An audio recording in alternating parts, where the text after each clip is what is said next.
حركوها. على الفريق أن يقاوم الحر الحارق. الحر شديد جدا، كما ترون أنا أتعرق. هذا المنظر من هنا إنه مميز. هذا مذهل.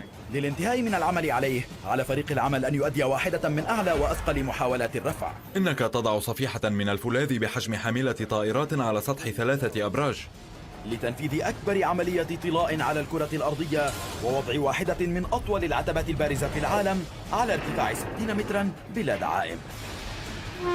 لا يمكننا الاستفادة من تصميم الأبنية السابقة وتكبيرها، هذا لن ينجح. امتلك المهندسون الجرأة وتخلوا عن مخططاتهم أثناء التنفيذ وزادوا طموحاتهم. نادراً ما نزيد الارتفاع بعد أن نبدأ، لكنهم استمروا بالارتفاع.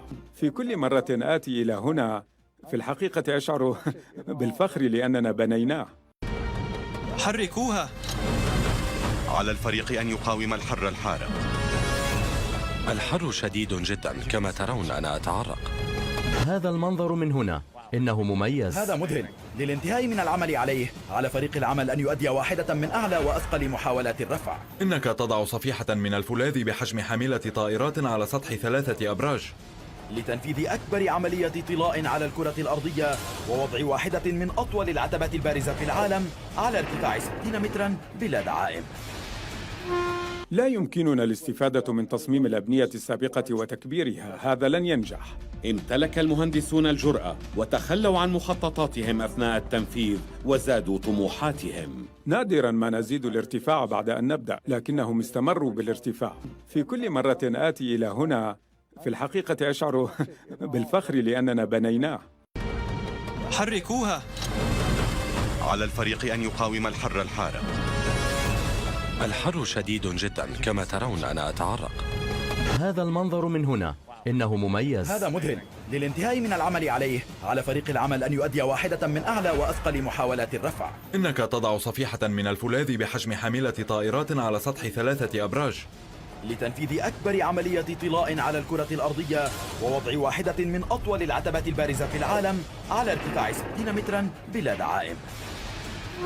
لا يمكننا الاستفادة من تصميم الأبنية السابقة وتكبيرها، هذا لن ينجح. امتلك المهندسون الجرأة وتخلوا عن مخططاتهم أثناء التنفيذ وزادوا طموحاتهم. نادراً ما نزيد الارتفاع بعد أن نبدأ، لكنهم استمروا بالارتفاع.